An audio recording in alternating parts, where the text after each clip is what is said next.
Hello everyone. So this is the third part of the video in which we are going to study about the structure and function of the eye under some headings.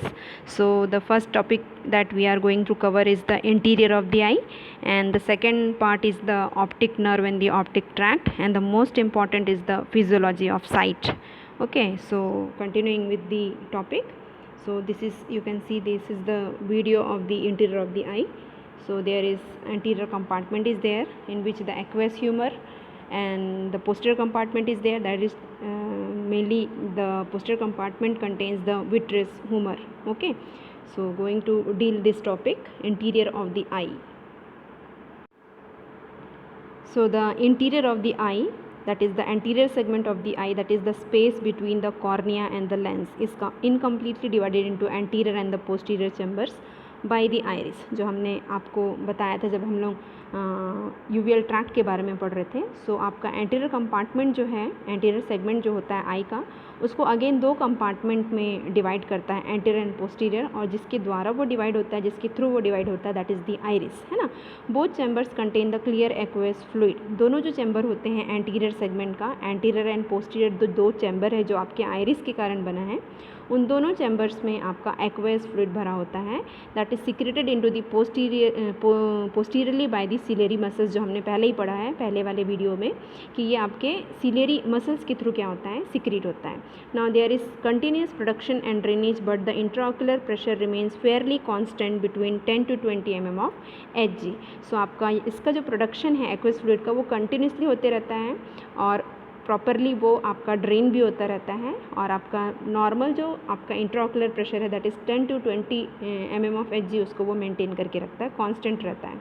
Now अगर ये इंट्राओक्युलर pressure बढ़ गया आपका 20 से ज़्यादा हो गया, सो एक डिसीज़ कंडीशन अराइज होती है जिसको हम बोलते हैं glaucoma, that is increased इंट्राओक्युलर pressure, जो कि ऑप्टिक नर्व पे प्रेशर डालता है, और ये इंक्रीज प्रेशर के कारण ऑप्टिक नर्व डैमेज भी हो सकता है. सो नॉर्मली जो आई का प्रेशर है, that is 10 to 20 mm of Hg ही रहता है. Now behind the lens and the filling the posterior segment of the eyeball is the vitreous body. It maintains the sufficient intraocular pressure to support the retina against the choroid and prevents the eyeball from collapsing. So lens के सामने जो है वो anterior compartment है, anterior segment है, और lens के जो पीछे है बेटा, that is the posterior segment है. और जो पोस्टीरियर सेगमेंट है उसमें आपका एक जेली लाइक सब्सटेंस भरा होता है जिसको हम लोग विट्रस बॉडी बोलते हैं, और एग्जैक्टली ये आई बॉल को कोलैप्स होने नहीं देता है, और एग्जैक्टली जो प्रेशर है उसको मेंटेन करके रखता है, जिसके कारण से जो रेटिना है वो अगेंस्ट कोरॉइड जो है वो उससे अटैच होकर के रहता है, वो उससे क्या नहीं होता है, डिटैच नहीं होता है. ठीक है. सो इस डायग्राम में हमने एक बार फिर से देख लेते हैं, देखेंगे आप लोग. आपका एंटीरियर चैम्बर है यहाँ पर जो येलो कलर से दिख रहा है, this one is the iris. आपका बोथ साइड में आइरिस है, और आइरिस जो है आपका एग्जैक्टली एंटीरियर, और ये है आपका पोस्टीरियर सेगमेंट में एंटीरियर कंपार्टमेंट को ही वो डिवाइड कर देता है, और यहाँ पे एक्वेस फ्लूइड भरा होता है. Now this is the posterior of the eye, है ना, लेंस के पीछे है, और ये पूरा जो एरिया है that is filled with the vitreous humour. So आपका एंटीरियर कंपार्टमेंट लेंस के सामने, पोस्टीरियर कंपार्टमेंट लेंस के पीछे, anterior compartment is again divided by two segment, that is the anterior and the posterior chambers. So this is the interior of the I. Now next is the optic nerve. So the fibers of the optic nerve originate in the retina and they converge to form the optic nerve about 0.5 cm to the nasal side of the macula lutea. So आपका जो optic nerve है बेटा वो आपका originate होता है retina की तरफ से ही, और आपका नेज़ल साइड से, मैक्यूला ल्यूटिया जो नेज़ल साइड से होता है, आपका एक टेम्पोरल साइड होता है आई का और एक होता है आपका नेज़ल साइड. सो नेज़ल साइड से आपका ऑप्टिक नर्व जो है वो अराइज होता है, और ये बाहर निकल करके आपके ऑर्बिटल के जो ऑर्बिटल कैविटी है वहाँ से जब ये बाहर निकलेगी आई से, सो आपका ये ऑप्टिक नर्व में कन्वर्ट हो जाती है, और the nerve pierces the choroid and sclera to pass backward and medially through the orbital cavity. जैसे मैंने बताया आपका कि कोरॉइड एंड स्क्लेरा से ये पियर्स होते हुए बैकवर्ड पीछे की ओर जाती है और ऑर्बिटल कैविटी से बाहर निकलती है, जब तब ये आपका ऑप्टिक नर्व कहलाता है. सो ऑप्टिक नर्व आपका रेटिना से ही कंटिन्यू होता है, बिकॉज रेटिना इज़ आपका जो नर्वस सेंसिटिव टिश्यू है. Now it then passes through the optic foramen of the sphenoid bone backward and medially to meet the nerve from the outer eye at the optic chiasma. So आपका sphenoid bone है ना, और उसमें एक foramina है, उसको वो पास करके बैकवर्ड जाती है, मीडियली बीचों बीच से होते हुए जाती है, और आपका एक एरिया पे जाती है जिसको हम लोग बोलते हैं ऑप्टिक काइज़मा। एग्जैक्टली जो नर्व है, ऑप्टिक नर्व जो है राइट साइड का और लेफ्ट साइड का, वहाँ पर एक दूसरे को क्रॉस करते हैं। सो डायग्राम में हम लोग उसको अच्छे से देखेंगे। नाउ द ऑप्टिक काइज़मा क्या है? This is situated immediately in front end the above the pituitary gland. This is the optic in the optic chiasma. The nerve fibers of the optic nerve from the nasal side of the each retina cross over the opposite side. The fibers from the temporal side do not cross but continue backwards on the same side. So यहाँ पे आपका crossing होता है, जैसे मैंने बताया था, आपका ऑप्टिक नर्व जो है बोथ साइड से निकल के आता है, आपका टेम्पोरल साइड से जो रेटिना है वहाँ से भी, और आपका जो नेज़ल साइड का रेटिना है वहाँ से भी. सो वो दोनों वहाँ पर ऑप्टिक काइज़मा जो है एग्जैक्टली क्रॉसिंग होती है आपके नर्व फाइबर की, और एक दूसरे के ऑपोजिट ये चले जाते हैं. बट जो नेज़ल साइड है वही एक दूसरे को क्रॉस करता है, जो टेम्पोरल साइड का है वो एक दूसरे को क्रॉस नहीं करता है. सो ये डायग्राम हम लोग अच्छे से देख लेते हैं. यहाँ पे आप लोग देख रहे होंगे आपका आई का डायग्राम दिया हुआ है. सो आपका जो आई का डायग्राम है उसमें आपका ये वाला जो पोर्शन है, दैट पोर्शन ये आपका टेम्पोरल साइड है, और यहाँ पर बीच में दोनों आँख के बीच में नोज़ होता है आपका. सो ये वाला जो एरिया है ये आपका नेज़ल साइड है, that is the nasal side, और ये है आपका टेम्पोरल साइड. सो दोनों साइड से आपके नर्व फाइबर निकल रहे हैं, आपको दिख रहा होगा, है ना. और ये वाला जो एरिया है बेटा, दैट इज़ द ऑप्टिक काइज़मा. सो आपका टेम्पोरल साइड के जो फाइबर्स है वो क्रॉस नहीं करते हैं, सिर्फ जो नेज़ल साइड के आपके फाइबर्स हैं वो ही एक दूसरे को क्या करते हैं, क्रॉस करते हैं. सो यहाँ पे देखेंगे आप, आपका अनक्रॉस्ड एक्सॉन है और क्रॉस्ड एक्सॉन है. सो अनक्रॉस्ड एक्सॉन आपका टेम्पोरल साइड का है, जो क्रॉस्ड एक्सॉन है वो आपका नेज़ल साइड का है, ठीक है. और ये आपका सेकेंड क्रेनियल नर्व है, ऑप्टिक नर्व, आपके रेटिना से ही निकल करके फॉर्म होती है. ऑप्टिक काइज़मा वो वाला एरिया है जहाँ पर जो नेज़ल साइड का ऑप्टिक नर्व है वो एक दूसरे को क्रॉस करते हैं, ठीक है. सो आई थिंक यू हैव, आपको क्लियर हो गया है कि आपका ऑप्टिक नर्व क्या किससे बना, और नेक्स्ट आपका ऑप्टिक काइज़मा क्या है. इसके बाद हम लोग आगे बढ़ेंगे. आपका आई का जब आप स्ट्रक्चर ध्यान से देख रहे होंगे यहाँ पर, सो आपको और कुछ चीज़ें यहाँ पे दिखाई दे रही है, जैसे कि आपका ऑप्टिक ट्रैक्ट आपको दिख रहा है. सो ऑप्टिक ट्रैक्ट वो जगह है जहाँ पर से आपका जो क्रॉस्ड और अनक्रॉस्ड दोनों जो नर्व फाइबर है वो आगे की ओर बढ़ते हैं. ट्रैक्ट से होते हुए वो एक एरिया में जाते हैं जिसको हम लोग बोलते हैं थैलेमस. और थैलेमस में स्पेशल टाइप के आपके सेल है जिसको हम लोग बोलते हैं लैटरल जेनिकुलेट न्यूक्लियस है. और ये थैलेमस का आपका रिले स्टेशन है, एग्जैक्टली आपका जो विजुअल पाथवे के लिए इम्पॉर्टेंट है ये. और ये आपका मेजर जो सेंसरी इनपुट है ना, जो रेटिना से आया है, उसको ये थैलेमस में जो आपका लैटरल जेनिकुलेट बॉडीज़ है वो उसको रिसीव करता है. रिले स्टेशन यानी कि यहाँ पर इकट्ठा होगा और उसके बाद उसको पोस्टीरियर पार्ट ऑफ द आई में क्या करता है, वो भेज देता है, ठीक है. तो हम उसको आगे और ध्यान से देखेंगे. व्हाट इज़ ऑप्टिक ट्रैक्ट, जो हमने देखा यहाँ पर ऑप्टिक काइज़मा के बाद जो नेक्स्ट स्ट्रक्चर है that is the optic tract, है ना. So the optic tract is a part of the visual system in the brain. It is continuation of the optic nerve that relay information from the optic chiasma to the ipsilateral geniculate nucleus.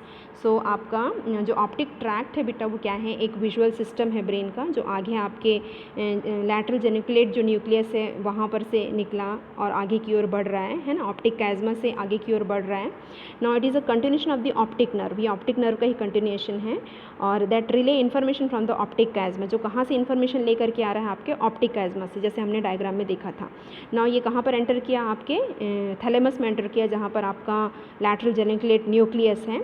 और उसके बाद वो enter करता है आपके pre टेक्टल nuclei में. जो pre टेक्टल nuclei है वो मिड ब्रेन का ही एक स्ट्रक्चर है बेटा, और ये एग्जैक्टली प्यूपिलरी लाइट रिफ्लेक्स के लिए रिस्पॉन्सिबल होता है. नाउ फिर उसके बाद वो पहुंचता है आपके सुपीरियर कॉलिकुलस में. जो सुपीरियर कॉलिकुलस है वो भी आपका मिड ब्रेन का ही स्ट्रक्चर है, और जो सेंसरी इनपुट्स होती हैं, है ना, मूवमेंट के लिए जो रिस्पॉन्सिबल सेंसरी इनपुट यहाँ पर जाती है ब्रेन में, और उसके बाद मूवमेंट के लिए आउटपुट वहाँ से आता है, ठीक है. सो ये वो वाला एरिया है. सो इन सारे जगहों से ये आपका जो ट्रैक्ट है होते हुए गुजरता है. सबसे पहले आपके लैटरल जेनिकुलेट न्यूक्लियस में जाता है थैलेमस में, उसके बाद प्री टेक्टल न्यूक्लियाई में जाता है, उसके बाद आपका सुपीरियर कॉलिकुलस में जाता है. Okay, now it is composed of 2 individual tract, the left optic tract and the right optic tract, each of which conveys visual information exclusively to its respective contralateral half of the visual field. Contralateral का मतलब होता है particularly half, opposite के one side of the body, ठीक है, एक side के opposite वाला बॉडी को हम लोग कॉन्ट्रालैटरल बोलते हैं. सो एक तरफ का जो विजन है आपका उसको देने के लिए एक ट्रैक्ट है, और दूसरे तरफ का विजन देने के लिए दूसरे तरफ का आपका ट्रैक्ट है. तो एग्जैक्टली 2 है आपका right and left optic tract, आपको डायग्राम में हमने देखा हुआ था. Now each of these tract derived from the combination of the temporal and the nasal retinal fibres from each eye that correspond to the one half of the visual field. In more specific terms, the optic tract contains fibers from the ipsilateral temporal hemiretina and the contralateral nasal hemiretina. So आपका fibers हम लोग एक बार और आपके diagram से देख लेते हैं. सो दिस इज़ द डायग्राम. हमने यहाँ तक देखा हुआ था आपका, है ना. एग्जैक्टली आपका ऑप्टिक काइज़्मा हमने देखा हुआ था. ऑप्टिक काइज़्मा में आपका ये आपका टेम्पोरल साइड और ये वाला जो है आपका नेज़ल साइड से है. नेज़ल साइड के फाइबर्स की क्रॉसिंग होती है, टेम्पोरल साइड के फाइबर्स की क्रॉसिंग नहीं होती है. सो यहाँ पर क्रॉसिंग के बाद जब फाइबर्स आगे की ओर बढ़ रहे हैं, है ना, सो यही आपका ऑप्टिक ट्रैक्ट बनता है. और ये आपका लैटरल जेनिकुलेट न्यूक्लियस है आपके थैलेमस में, है ना. वहाँ से वो आपके एग्जैक्टली कहाँ चले जाते हैं बेटा, आपके मिड ब्रेन वाले पोर्शन में चले जाते हैं नीचे की ओर. और यहाँ पर से होते हुए आपका ये अनदर स्ट्रक्चर प्री टेक्टल न्यूक्लियस और सुपीरियर कॉलिक्यूलस से होते हुए गुजरते हैं. और एग्जैक्टली इप्सिलैटरल सेम साइड से, है ना. इप्सिलैटरल कौन सा होगा आपका, एग्जैक्टली नेज़ल जो साइड का फाइबर्स आया है. और कॉन्ट्रालैटरल का कौन सा होगा आपका, कॉन्ट्रालैटरल मतलब आपका टेम्पोरल साइड का जो फाइबर्स आया है वो आकर के यहाँ से फिर आगे की ओर क्या हो जाते हैं, ये बढ़ जाते हैं. So I think you have clear about the optic tracts. Both two tracts are there, that is the left optic tract and the right optic tract. Okay. ना वहाँ से ऑप्टिक ट्रैक्ट से ऑप्टिक ट्रैक्ट जो है lateral geniculate nucleus से होते हुए आगे की ओर बढ़ती है. और आपका प्राइमरी विजुअल एरिया आपको दिख रहा होगा सबसे लास्ट में नीचे की ओर आपके लेफ्ट साइड के ब्रेन में और राइट साइड के ब्रेन में. That is the primary visual area in the occipital lobe है, सेरिब्रल कॉर्टेक्स का जो ऑक्सीपिटल लोब का जो सेरिब्रल कॉर्टेक्स है, वहाँ पर जब ये जाते हैं देन हम विजन जो है उसको क्या कर पाते हैं, परसीव कर पाते हैं. सो इस रास्ते से होते हुए, इस वे से होते हुए जो आपका ऑप्टिक नर्व है आपका ऑप्टिक काइज़्मा में जाता है, फिर ऑप्टिक ट्रैक्ट बनता है, फिर वहाँ से वो और बहुत सारे रिले स्टेशन से होते हुए गुजरते हुए लास्टली वो पहुँच जाता है आपके प्राइमरी विजुअल एरिया में जो कि ऑक्सीपिटल लोब में है सेरिब्रल कॉर्टेक्स के. सो this is about the optic nerve and the optic tract. So we are going to study about the third topic, that is the physiology of the sight. So the light rays enters the eye through the cornea, the clear front window of the eye. जो हमने पढ़ा था first video में, आपको मैंने बताया था इसके बारे में, what is cornea. So clear front window है ये आई का. और कॉर्निया's refractive power bends the light rays in such a way that they pass freely through the pupil, the opening in the center of the iris through which light enters the eye. So आपका cornea से जो light है वो bend हो जाती है, refract हो जाती है. रिफ्रैक्शन का मतलब बेंडिंग होना लाइट का. और ये इस वे में बेंड होती है कि वो फ्रीली आपके प्यूपिल के थ्रू, जो ओपनिंग बना है आइरिस के बीच में आपका एक ओपनिंग है जिसको हम लोग प्यूपिल बोलते हैं. सो वहाँ से वो एंटर कर जाती है आपके आई के अंदर में. सो इस डायग्राम में हम लोग देखेंगे. देखिए आपका लाइट रेज जो है आपका पर्टिकुलर एक विजुअल इमेज को ले करके आपका जो फ्रंट है कॉर्निया उसके अंदर से वो एंटर कर रही है.